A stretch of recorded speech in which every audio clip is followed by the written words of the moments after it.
Well, am I running this meeting today or not? Not Jessica? That's me? I'm sure. I'm not sure if he's going to be here or not. Well, let's go ahead and get it started. She jumps in, she can jump in, all right? Anybody have any problems with that? Hey, Laura. Hey, Dick. That sounds fine to me. Okay, so good morning, everybody.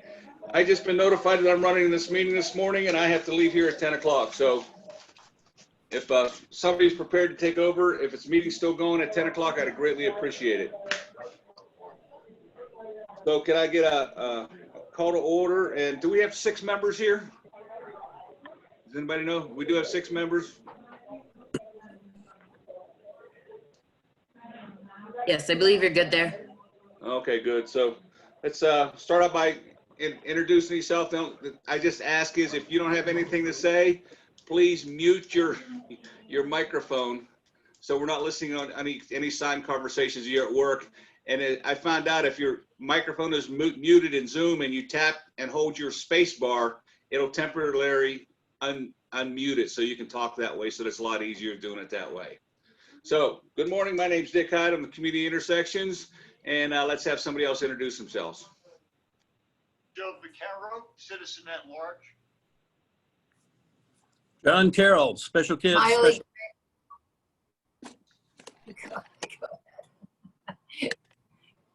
Miley Gray, Drive Smart, Colorado. Kristen Amundsen, Discover Goodwill. Diana Van Auken, Teller Senior Coalition. Jason DeBona, Silver Key. Phil Van Horn, Invita. Jacob Madsen, Mountain Metro Transit.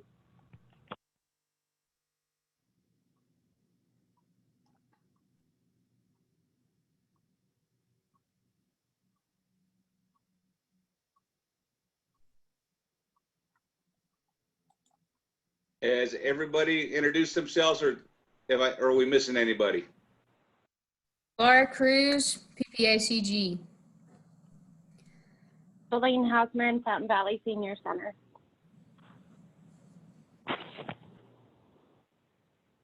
Is that it? Let's go ahead and have a call to order. And can I get a motion to approve the agenda, please? Joe Vaccaro, so moved. Any seconds? Miley Gray, second. All in favor? Aye. Aye. Aye. I think it passed. So move passed. Has everybody had a chance to look at the minutes from last month?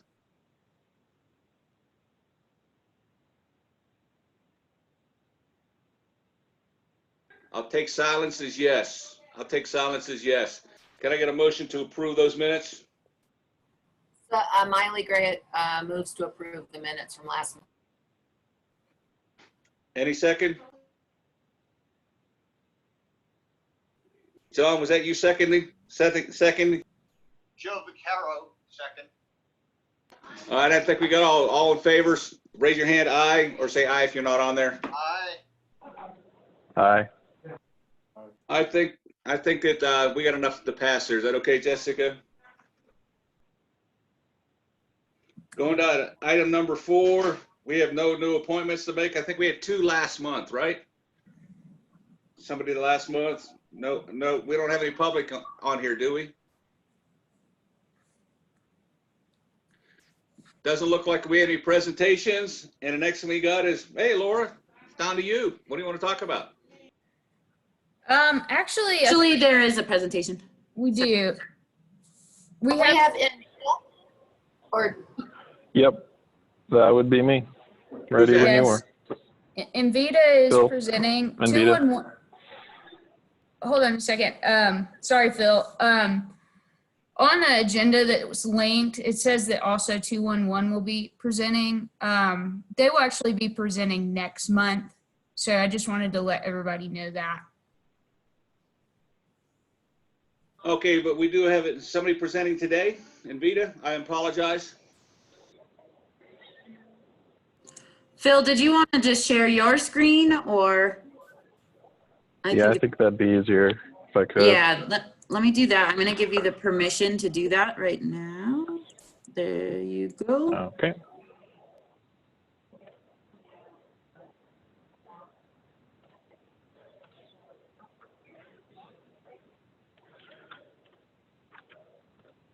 Sorry. It's always a challenge to get your computer to cooperate.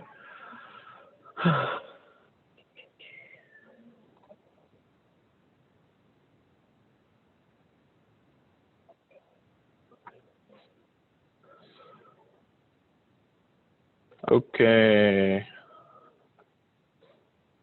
Can you see it? Am I sharing the wrong screen? Yes. Okay. How about that? Looks good. I can see it if this is the screen you want to show us. Yes, that's my first slide. So yeah, sorry. Yeah, so my name is Phil Van Horn. I'm the transit manager at Envita. I've been with Envita now over a year, about a year and a quarter. And it's been a really fun year. But yeah, our official name is Disability Services, Inc., doing business as Envita, also formerly known as Amblicab. Lots of monikers you could attach to us. Way back in the day, we were also known as Pikes Peak Partnership. So we've been around for quite a while, since 1971, actually, and doing assisted transportation that whole time. So, and what we really focus on is above and beyond services for people either not served or underserved by Mountain Metro Transit's paratransit system. Today, we've evolved, and our focus is, our new mission is to promote access and support independent living with dignity. And part of that was adding home care as a service to our organization. So we have a home care side of our organization as well as transit. And we try to bring those together as best we can to create a service that helps people live independently in the community. And we're funded by a variety of sources. The bigger one is the Area Agency on Aging. So thank you very much, guys. We're so appreciative of all your support. But we also receive funding through Mountain Metro and Medicaid, non-emergent medical transportation, as well as a whole bunch of other things I'll get into a little bit later. But we've been around in the community for a long time. Specialized transit remains the core of who we are. We operate 15 revenue vehicles across the Pikes Peak region, and right now I have 12 full-time drivers. So I know a lot of these in the past have been, you know, here's everything about my fleet and my drivers and all that, but we've got a bunch of crazy stuff going on. I just wanted to take a few minutes to share some of that with you guys this time. So that graph there, I thought it's fun to look at. You can't really see the scale, but you can see in a snapshot what COVID did to all of us. Right there, that huge dip on the right. It goes from the beginning of 2018 through very recently. So before I get into the other exciting stuff going on this year, I just want to mention that COVID has been a huge challenge, and we have met it head on. But it's been really challenging. At the beginning of the year, in January and February, we're actually on track to deliver almost 30,000 rides in 2020, which would have been a huge increase over last year. But now we're on track to do about 19,000. So, I mean, we're recovering relatively well, but it's been a pretty big hit in terms of operations. Well, what does that look like for us? There's one of my drivers doing some disinfecting. And by the way, before all this happened, I was like, vinyl seats, what's up with that? Those are super uncomfortable. And now I'm like, oh my God, give me more vinyl seats. These are awesome because they're easy to disinfect. So, you know, who would have thought? Anyway, a couple things we've done in response to COVID, we launched what we called our Safe to Ride campaign, which was a coordinated operational and marketing effort. We put some logos on our vehicles that say Safe to Ride, trying to tell our customers, you're safe here, and we're doing everything we can to keep you safe. We're disinfecting our vehicles. We've installed antimicrobial film on all of the high touch surfaces. We're making sure there's distance between everybody in our vehicles, which is all we can do, right? And you don't have to be afraid to get out and enjoy life. And that's what we focused on with that campaign. And it was pretty successful in getting people to come back and ride our vehicles pretty quick after the shutdown. And I kind of went over that. The other thing we did to adapt to the new environment was expand our hours of service. So for years and years and years, we've been running 7 a.m. to 5 or 4:30 p.m. last pickup, and now we're going 5 a.m. to 7 p.m. And that was really important. Wasn't necessarily popular, but because nobody wants to wake up at 4 in the morning to go to work. But it was important to serve people going to dialysis primarily early in the morning, and have the capability of taking people to early appointments. And we just found that we were in a position where we just couldn't really afford to say no to rides for a while. And that was part of it, just trying to be there where we were needed and not necessarily where we had been before. And that's a great segue into, just as an organization, we took the time to ask the question, where can we be most helpful in this situation? A lot of providers decided to pivot toward delivering meals and that sort of thing, which is really important. But I think in our community, that service was met, that market was saturated, and that just wasn't us. So we went a little bit different direction with a couple of different things. One of which is our partnership with the homeless isolation shelter, which has been fascinating. So for those of you that don't know, the isolation shelter is here in town out of the city auditorium, and they provide a place for homeless people who are symptomatic to isolate from the rest of the population, where a normal person would go home and stay home. Obviously, a homeless person doesn't have that opportunity. So that's the idea behind that. And we were asked to participate. Hey, can you transport people in this endeavor? And we said, sure, why not? What that looks like operationally is an on-demand service. So they call me, and anytime between 7 a.m. and 10 p.m., and I have a driver on call that can go over there and take people either from any of the entry points, mostly Springs Rescue Mission or Salvation Army or the hospitals, to the shelter. So that was a really cool learning experience, but it also kind of opened a couple of doors for us to learn a little bit about what does it look like to actually do something on demand. There's administrative systems that have to be built for that. There's technical systems that have to be built to make that happen. And I think we kind of accidentally built those just to meet this need with the isolation shelter, which is going to be really interesting going forward. And that brings me to this next section, which I'm calling Pioneering Accessible On-Demand Transit. And there's a lot that goes into this. The homeless isolation shelter was maybe the first practical step toward that, but there's a lot going on behind the scenes as well. Part of it is our focus on behavioral health, which has been top of mind for us for about a year, pretty much since I've been here. And that started with one grant from NCMM, the National Center for Mobility Management, actually a series of grants. First, the Ready to Launch, and then the, I can't remember the name. Limited launch, there we go, of a service that we partnered with, mostly Aspen Point, to integrate our existing technology with them to help their staff coordinate transportation for riders directly. So what that looks like is we have trained case managers at Aspen Point to book rides directly with us through our facility portal on behalf of their clients. And that has worked really well. And we've gotten a lot of rides from that. And we've built a really close relationship with Aspen Point and been able to understand more of what their needs are in meeting the behavioral health needs of our community.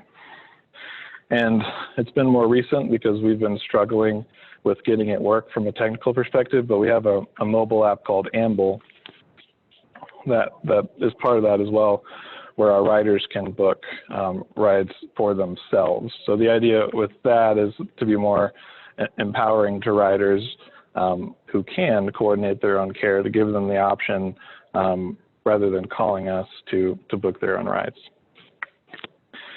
And that opened other doors for us too. Recently, we just asked Aspen Point, hey, this is going real well.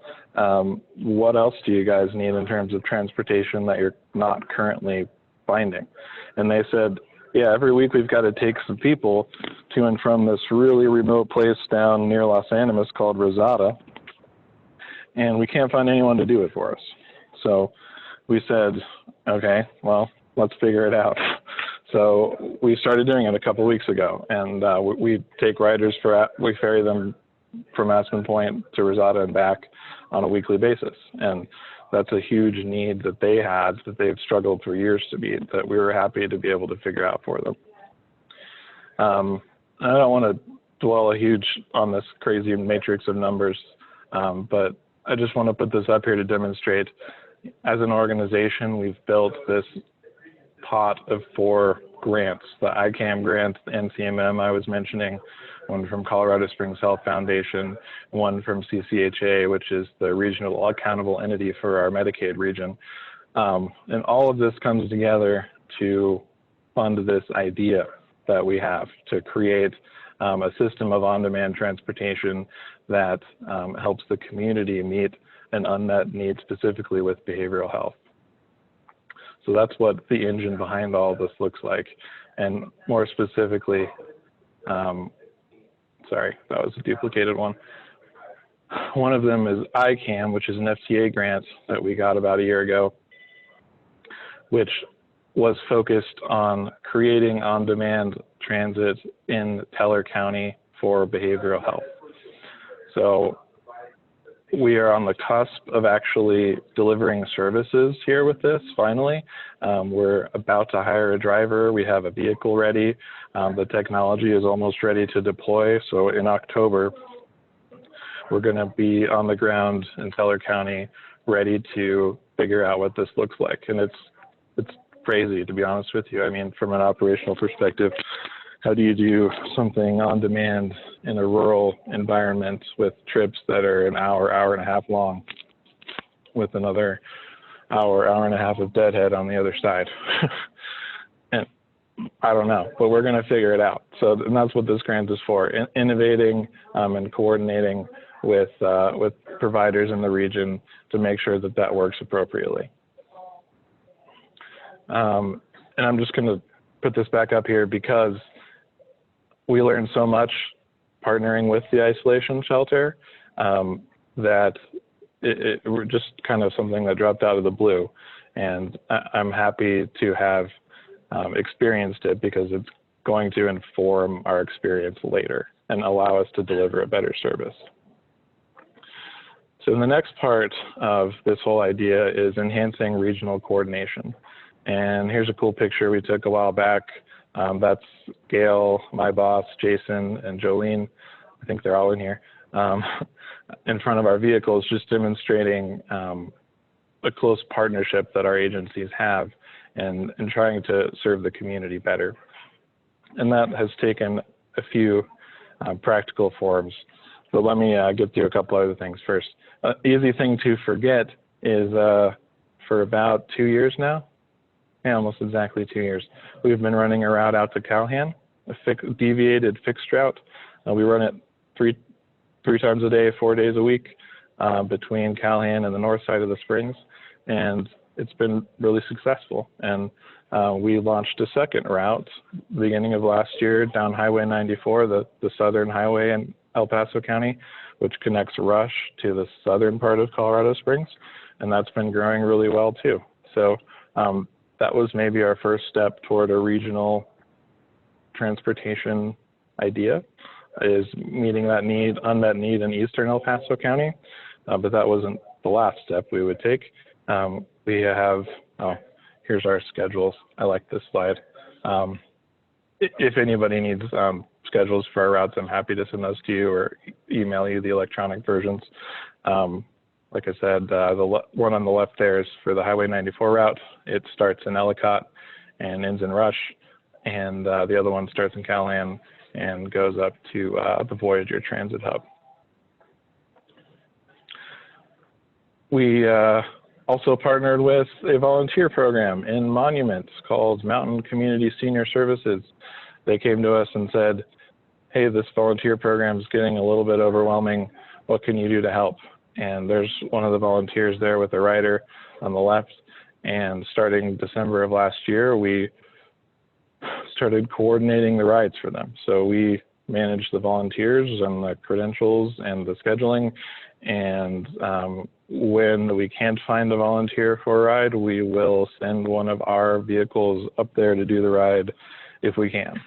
So it's great to be able to support Monument, and we're able to provide accessible transit up there where there wasn't really any before, wheelchair-wise, or if someone needs a lift. So that's another component to our regional vision to increase coordination and help. There we have a picture again, and there's Victoria, who I'm sad to say is no longer here with us in Colorado Springs, but we took a trip out to Seattle a while back to see an on-demand deployment there at Hope Lake. And so, you know, that's just kind of emblematic of Silver Key and Envita and Fountain Valley partnering. And in May of 2020, we actually, all three of us, consolidated our scheduling databases into one system. So we're all working out of the same book. We have the same visibility on trips and customers and schedules and vehicles and drivers as everybody else, which gives us all a better opportunity to see what each other's doing and exchange trips if we're not able to meet the needs of the customer. And very recently, I'm very happy to say we were able to negotiate an exemption from the regional NEMT brokerage in Telluride. And we were able to do that specifically because of the behavioral health projects that we were already undertaking, which were all focused on on-demand, short notice trips. And if you know anything about Telluride, that's not their thing. They just won't do it. So that's what we're trying to do. So we were able to get permission to try, and that's really exciting. So we're actually able to continue delivering NEMT directly through at least 2021.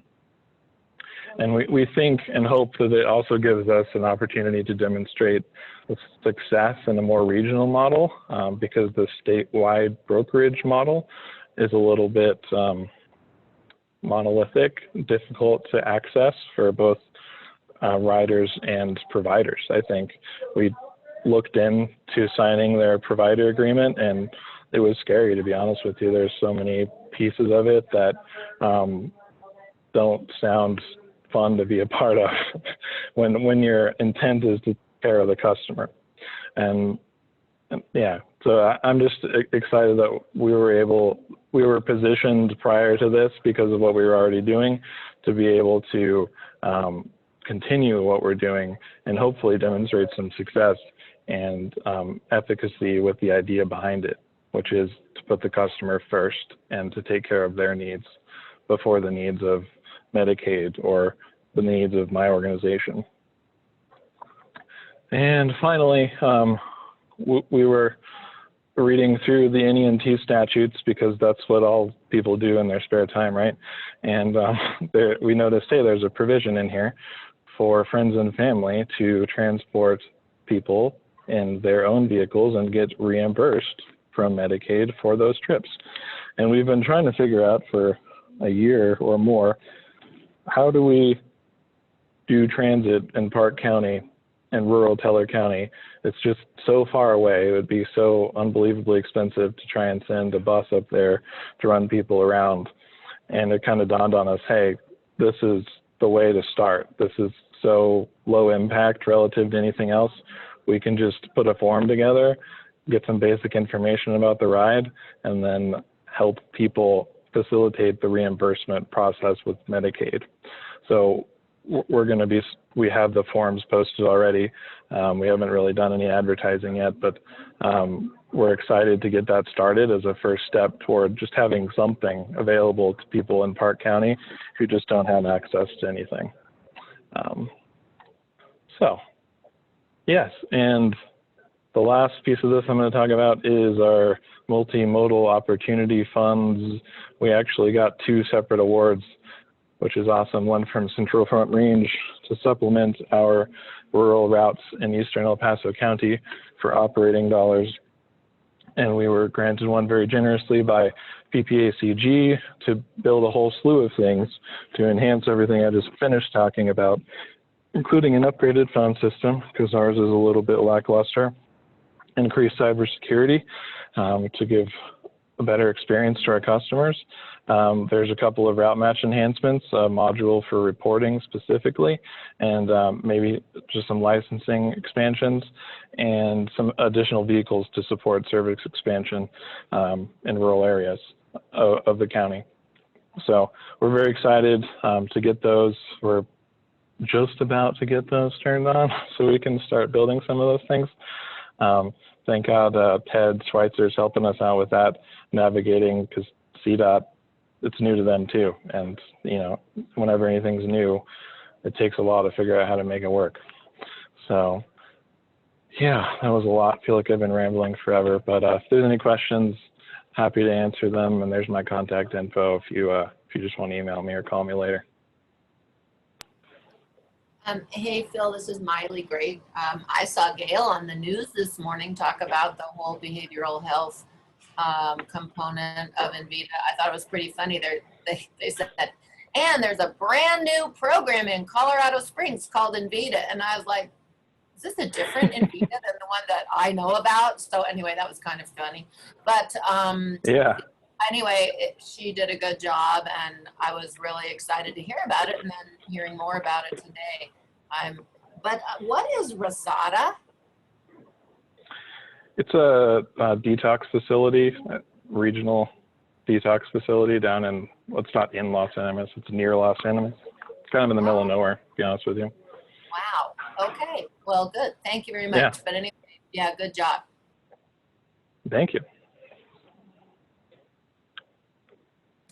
Hey, Phil, do you mind sending out those schedules? You can send them to me and I'll send them out to everybody else. Yeah. I think that would be helpful. For the rural routes? Yeah. Yeah, I'll do that. Thanks. You're welcome. It's we also have it's posted on Google Transit, the GTFS data, for what it's worth.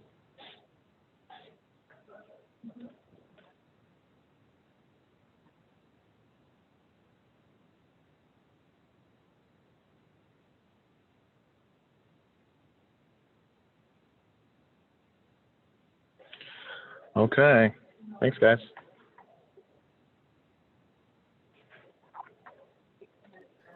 Hey, Phil, that was great. Thank you very much. I learned a lot on that one. That's gone. You're welcome. Happy to share.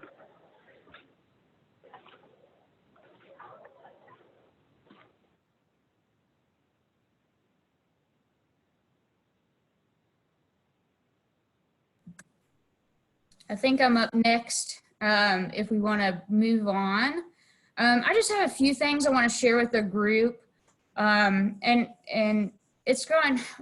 My kind of report is going to be a little bit different each time based upon the information that I'm learning about, as well as opportunities that I just want to pass on to you guys. One of the things that I wanted to report on was the Casa Conference. If you are not familiar with Casa, but CASTA is an organization here in Colorado who serves as sort of a educational organization as well as an advocacy organization for transit agencies here in Colorado. And so CASTA puts on a conference in the spring and in the fall that part of the conference is really geared towards things that doesn't necessarily fit this group, more of the fixed route types of situations, a lot of the services that maybe you are familiar with that MMT provides for our area. But there are several sessions that are great that are focused on specialized transit. And Gail presented at one of those sessions along with Route Match and the representative from VIA up in Boulder, and just talking about how they're utilizing systems in order to coordinate better with other organizations in their area. And so I am going to pass along that information about the next conference when it comes up. I think it'd be very worth your while to be able to attend that conference. I originally didn't think that a lot of things would be applicable to me, but then I learned a whole lot from just regional contacts in this area, and they brought in some great people from out of this area as well to speak on different topics that were applicable to what we do. So CASTA, you can also become a member of CASTA. I know that many of you guys may attend meetings about the NEMT program that Phil was mentioning for Medicaid rides. There's also a Cmac committee. That Cmac committee meets on a regular basis, and that is just a bunch of mobility coordinators across the region talking about how they're coordinating in their communities and talking about issues that they're dealing with in terms of COVID, what the response is across the state. CDOT is also there to kind of give their report to that group, which has been really interesting. And one of the things that I think is helpful as you plug yourself into these groups is you get more of a sense of the opportunities and funding opportunities for you guys to tap into to support your programs. So that's super important. One of the things that I do want to bring up that CDOT has put out specifically for those that serve on this committee in the rural regions and receive 5311 funds through CDOT, they have put out a NOFA, a Notice of Funding Availability, through funding that has been secured from essentially a court settlement. And that funding is available for capital purchases for rural agencies that are providing transit services. So I'm going to send out after this meeting that Notice of Funding Availability. The proposals are due by October 12th, so it's a quick turnaround. But these are the things that if you're involved in those types of committees, you get to learn about pretty quickly as they come along. So I will pass those to you guys, but I will also encourage you guys to be a part of those committees moving forward. The other thing is this week we have the N4A conference going on. That is the national conference for AAAs. And there is a session that is free for everyone if y'all are interested in joining. I'll send a link out to you guys. It's about social isolation, and I think that would be something that's applicable to this group because transportation gets people out of social isolation. So I will send that out, and I think that would be a good resource. I think it's an hour session, so it won't take a lot of your time up, and it's just a good thing. I'm attending that conference this week, learning a lot of great things about the 5310 funds, things that I didn't know in terms of implementation. So it's been very helpful to plug those resources into my own work moving forward. And the last thing I just want to give you guys a heads up on, we are still moving along in the process of securing the 5310 designated recipient status. And so we have sent our letter off to the governor. I think I reported on that before. And then just past month, the board approved for us to move forward in presenting our program management plan to all of the committees as well as the public for public input. And so that plan will be available to you guys. A draft of that will be available to you October 1st. So I will send that draft out to you guys on October 1st. I'm going to be looking for, any kind of input that you may have in the implementation piece of what we've stated we want to do with the funds and how we're going to administer it. And if there's anything that you feel in that plan needs to be tweaked or adjusted, this is the time to let us know that. So October 1st is the kickoff of the 30-day period for public comment on that. While that's occurring, FTA will also be doing the review process of that program management plan. And so we will be making tweaks along the way. Our goal is for that program management plan to be approved by the end of November so that we can really hit the ground running, get that program management plan approved in the December board meeting. And by January 1st, try to have ourselves positioned to start our grant process with FTA. So all good stuff, a lot going on, a lot of deadlines for PPACG to meet. We're still working out some details with MMT. We had a great meeting with them last week, so Jacob was on that call. So I just wanted to give you guys an update as to where we were with that. Any questions for me? I'm going to be sending some resources to y'all. I really want you guys to look at them. I think they would be helpful, specifically things that I pass along to y'all regarding funding opportunities. I'm keeping my, hand on the pulse of that. And I know that y'all's development groups are also looking at those things. But if I have something come across my desk that I think is applicable, I'm sending it out. So just know that is a part of what I'm trying to do to help support you guys. This is Jolene. For any of the members that want to see that 5310 plan before October 1st, it was included in the public information for the last PPACG board meeting. So you can always request the board packet from PPACG, and that way you can start reviewing it prior to October 1. It has been made public already. And that's a good thing, Jolene, to mention.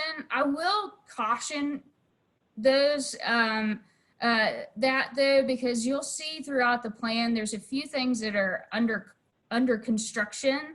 And those were things that we are still working on putting together. So if you want to see a more complete plan, that would be coming out October 1st.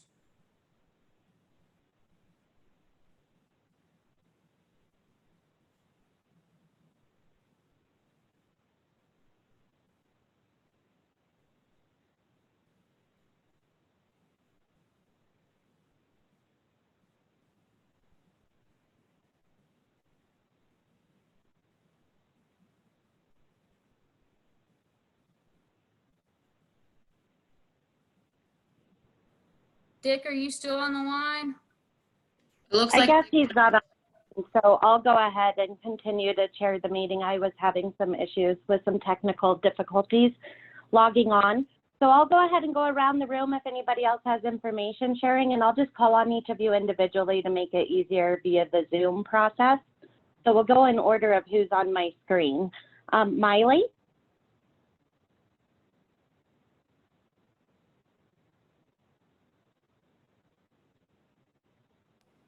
unmuted. There you go. Hi, good morning, everybody. So the only thing that I have to say, I think the last time I don't even remember, I reminded y'all that I was retiring December 1st. And now I sadly want to tell those of you who don't know that the board of directors and I have decided to actually close Drive Smart Colorado permanently, effective December 31st, 2020. We've been around since the mid 1980s and we've had a very good go of it. And I don't want to say that COVID killed us, but it didn't help. If I hadn't have been planning on retiring December 1st, and I announced it last October to my board, you know, we probably could have figured things out because I've learned the tricks of the trade over all of these years. But sadly, the thought of bringing on a new executive director at this moment in time when we really cannot even do the work that we have been doing for 35 years or more, it's just, I think wouldn't be a fair time to bring anybody new on. And we'd rather kind of, I guess this sounds terrible, but go down while we're on top, then watch it sort of fizzle out perhaps over the next year. And so we've told all of our funders and we're not accepting new purchase orders from CDOT and that sort of thing, because that would all start October 1st. So anyway, it is sad. Well, yeah, anyway, so if I talk about it much, I'll probably start crying. So I better not talk about it because I've been doing this for almost 27 years. So I do just want to say that I will be around certainly until November 30th and a little bit past that, just wrapping up things.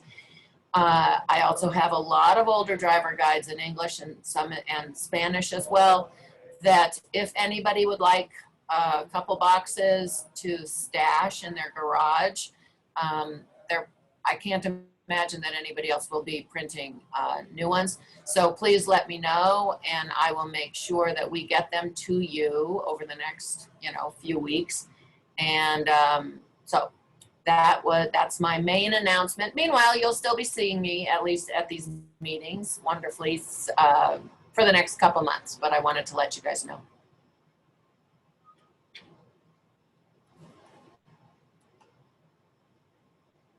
On behalf of MCC, we just want to thank you so much for your dedication to the community and your organization. You guys have brought so much. So we're sad to see you go and sad to see Drive Smart go.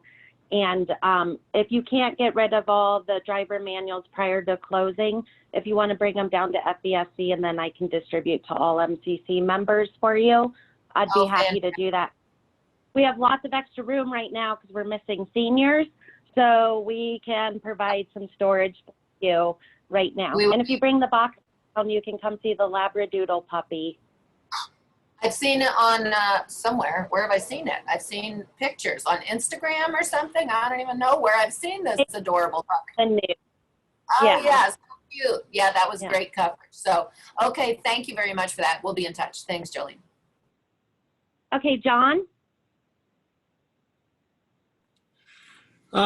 Yeah, I've just been busy getting ready for our 9th annual Night of Comedy virtual live event, October 10th, Saturday night, 6 p.m. And working on silent auction and sponsorships and getting all the content ready. So that's been keeping me busy. No other updates right now.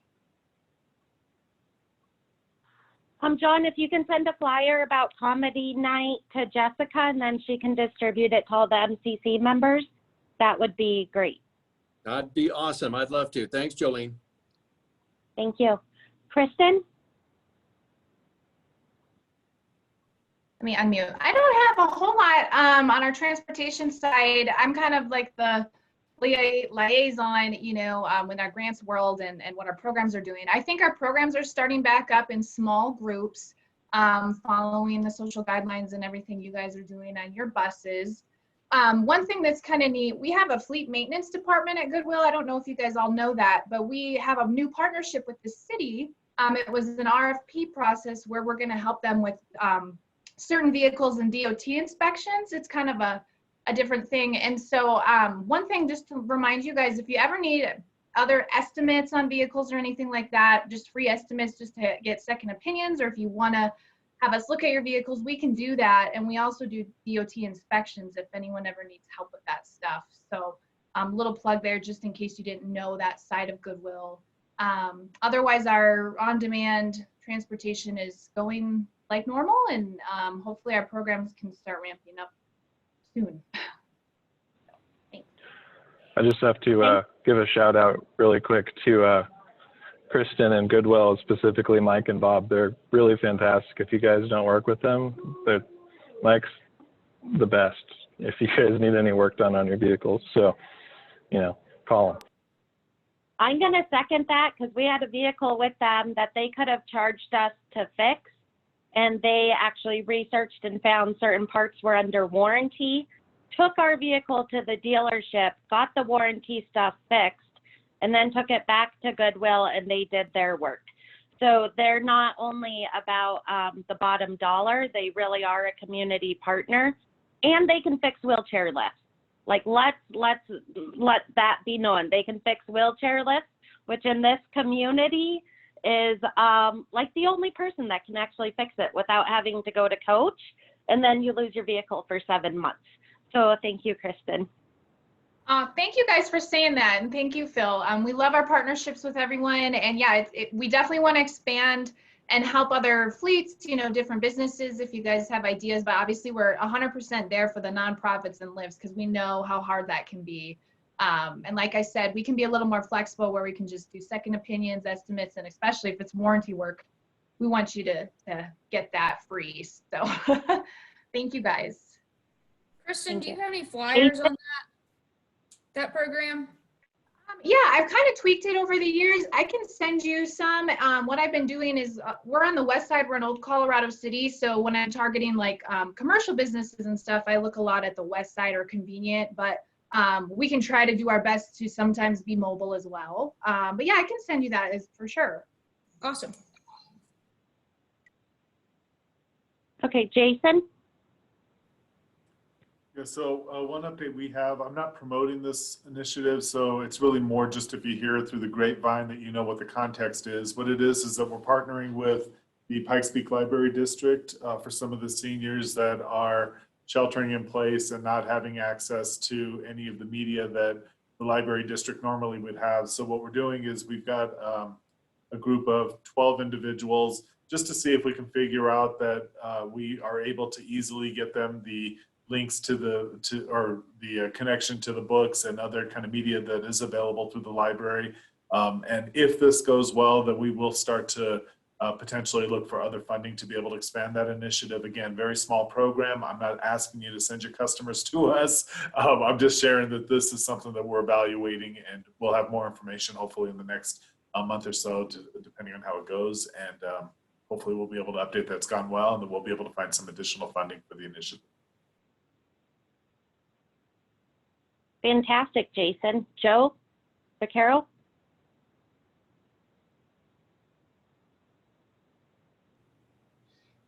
Yeah, not much to report on my end. I would say in regard to CASTA, that's one of the finest organizations I've ever worked with. I spent some 15 years working with them. And it's good people to know. They really have a lot of say in the state in regard to getting things done that help specialized transportation. So let's leave you with that recommendation. Otherwise, have a good day.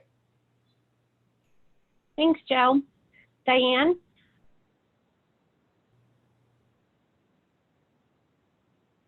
Thank you. I just have a couple of things. In Keller County, we're working with the Keller County Mental Health Alliance, and I'm part of the senior group. So we're doing a lot of work on things that we can do for seniors and to support the seniors in the community. So that's an ongoing effort and really exciting right now. We have been working with Intelliride in regards to the NEMT contract, and we just heard back this week from their lawyer, and they did accept some changes that we requested in the contract. So we're really excited, probably going to be moving forward with that, hopefully soon. We do have barriers that we've put up in our vehicles. We're continuing, of course, all the social distancing and all the requirements for that. We do have seniors that are getting out and about, but our numbers, of course, are still down on that. So that's about it from us. Thank you, Diane. Bill? I can't think of anything to add beyond my 20 minutes of rambling already. It was a fantastic presentation, Phil. Jacob? Yeah, over here in Mountain Metro, we're seeing increases in ridership both on para and on our fixed route services. Our van pool program is pretty stagnant at the moment. People are mostly working from home, and indications they're not going back until the new year at probably the earliest. So that program has definitely probably been hit hardest of the three in terms of actual ridership.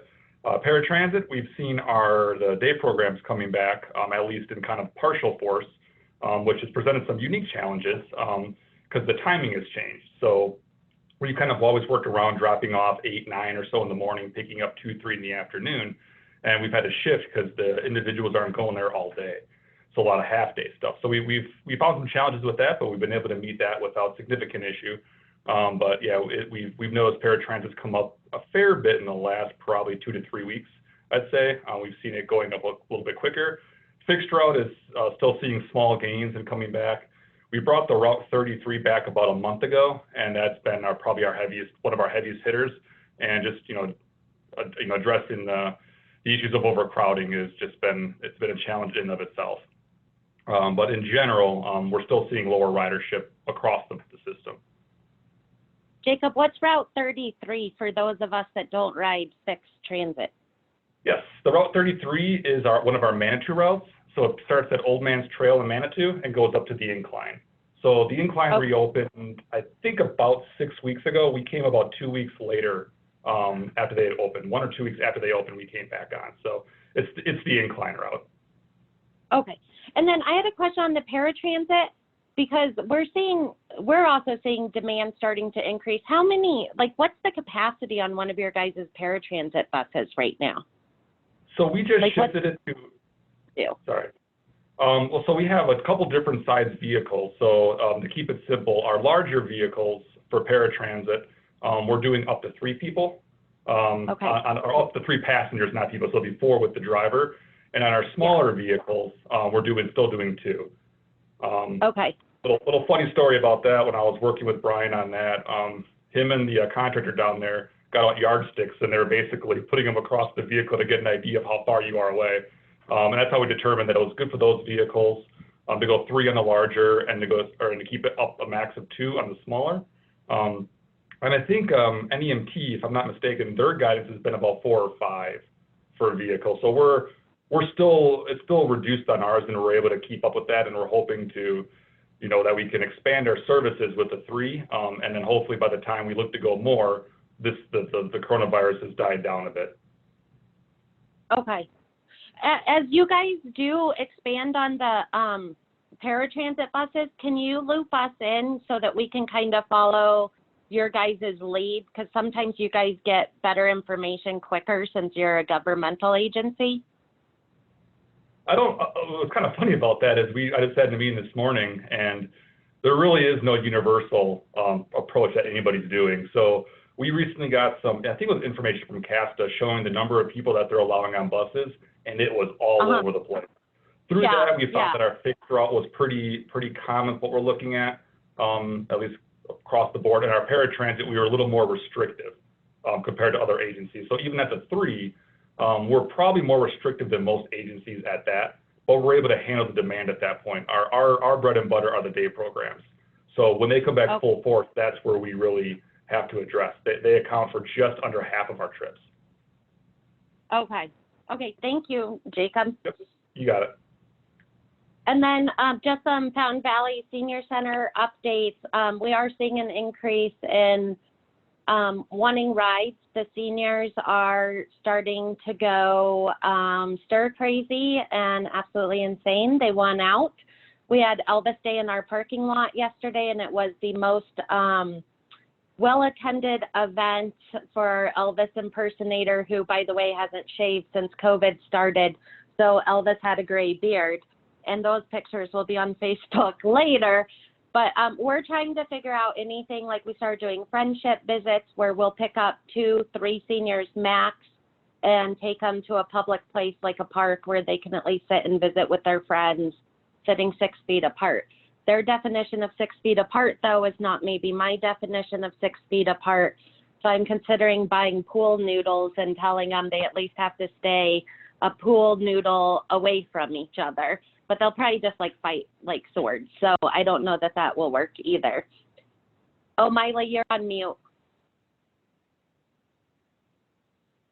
You're still on mute. Miley, unmute. I said bad Okay. words. That was good that I was on mute. I said they can't hear each other. I know. And then they wear masks and it's worse. I mean, my aunt, 90 years old, socially distant, is like, you know, this. So what are you going to do? You might as well. Yeah. So that's why with the radio now, we've actually purchased like a radio transmitter. So all the bingo and the singing is transmitted over their car radio. So that way the ones that are like deaf as a doorknob can turn it up as loud as possible. We've partnered with Cat Country. They just came out and called bingo. For any of you that are bored tomorrow between 11 to 1, so I'd like to thank Dick. He's not on here. He chaired the meeting for me last month because I drove to Nebraska and back in one day to pick up a Labradoodle puppy. We got a corporate sponsorship to train a therapy dog that will be at the senior center all the time. He's already there all the time, but he's so not trained right now because he's 12 weeks today, so he's crazy. But it's good timing, actually, that seniors aren't there because he has little velociraptor baby teeth right now. So we'll have Emmett there, and we are more than happy to share Emmett with other agencies. So if you guys have events where you want Emmett to come, just give us a call. We'll love to share him with the community. But my staff member that got Emmett, that keeps Emmett like at home, so it's his dog. For those of you that know me well and saw my unicorn hair 2 meetings ago, I love unicorns. And so tomorrow in the parking lot from 11 to 1, we're going to have a real live unicorn. You could look at our Facebook page. It's a real unicorn. It's as real as WWE wrestling. And from 11 to 1. And people will be able to get out of their car, one carload at a time to pet and play with the unicorn. And this way, grandparents that have had contact with their grandkids previously, it's an activity that they can do with their family if they have that previous contact. So we're just trying to figure out fun, goofy ways of getting people out, even if it means just seeing each other through the windows of vehicles. But social isolation's really kicking in. And as the fall kicks in and winter, we're going to see depression and mental health issues skyrocket this winter. So I just really encourage any way you guys can think of getting seniors out in a safe manner and the disabled individuals, it's huge. The only other update that I have, which does go with the Mobility Coordination Committee, is El Paso County is opening a new, like a smaller office in the city of Fountain. So people will be able to apply for like Medicaid, food stamps, COVID assistance. So, you know, we have a very beautiful DHS building here. However, it's up off Garden of the Gods. I'm going to say most low-income people do not live anywhere near Garden of the Gods in the city of Colorado Springs. Most live in the southeastern section of the city. And so it is going to really help with transportation. And we run Fountain Municipal Transit through our offices. And Mountain Metro Transit will also be helping transport people. And so there's going to be some ongoing meetings to just kind of get rid of some of those boundaries. The city of Fountain is super willing to let MMT have some direct routes because we did, we do run one bus up to Garden of the Gods once a week on Fountain Municipal Transit. And it was really nice of MMT to allow FMT to do that, because we did a practice run of somebody in a scooter from the city of Fountain to Garden of the Gods and back, and it took 9 hours. So this will really open up the doors for low-income and disabled populations to access services in a more timely fashion. And I'm also gonna say in a way that is more accommodating to them, because if I have to swallow my pride and go apply for food stamps, it's really hard to drive by, you know, multi-million-dollar houses on my way to go ask the government to help me put food on my table for my kiddos.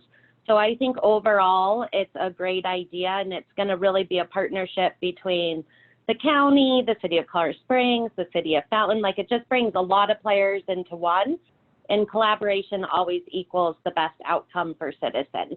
So thank you, Jacob and MMT, and I look forward to working with you guys on just making this so much simpler for people in the long run.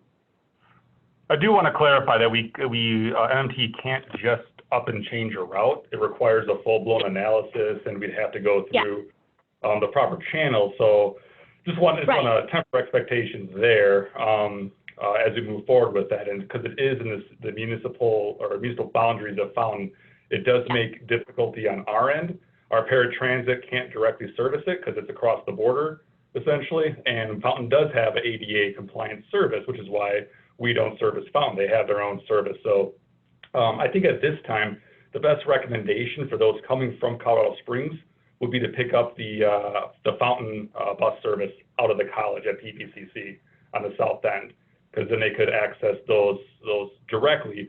Otherwise, we do have a bus stop off of our fixed route that I mapped it out like 2 weeks ago when I first heard of this. And I want to say it's probably about a quarter-mile walk. So it's not a terrible walk, but the area isn't the best for pedestrian traffic, especially if you're going to a medical appointment. So a little questionable there, but we do kind of hit the peripheral of the location. So for those people that can walk and take the regular route, our Route 32 services wide field security and goes relatively close to that location. Yeah, and I understand that it will take more work to get those routes going, but I hope in the future there's better options than just the PCC transfer or PPCC transfer. And that pedestrian route is not good because you have to cross the train tracks. Right. So, but we look forward to that. I think it just serves the underserved community so much better as a whole. So we look forward to helping out. Does anybody else have anything for our next meeting? I do want to thank Laura for reaching out to 211 because they will be presenting next month. And lucky you guys, I have a doctor's appointment this afternoon to schedule to get my tonsils out. So for once in my life, I may not talk for 1 to 4 weeks. You guys should probably throw a party. And so I may have to ask Dick to chair. And if I can't talk, you're going to see me being like, ah! But those are coming out. So wish me luck. I'm terrified. But hopefully they'll get out next week so I can be Chatty Cathy in a month. So I will see you guys all in October, which is crazy that it's October. And I do just want to throw out there, just as a personal thing, the puppy has greatly improved morale in my building. So any of you and your staff, you are welcome to come down or just call us. Like John, if you want us to bring the puppy up to you guys when there's staff in the office, we'll share puppy kisses with the world right now because we can't have contact with a lot of our people and it's depressing for us as staff. So if there's anything we can do to help you, let us know. Will do. Thanks, Jolene. Okay, bye. Bye. Thank you. Meeting will be at Good job, Phil. That was great. Oh, yeah. Sorry. Thanks, everybody.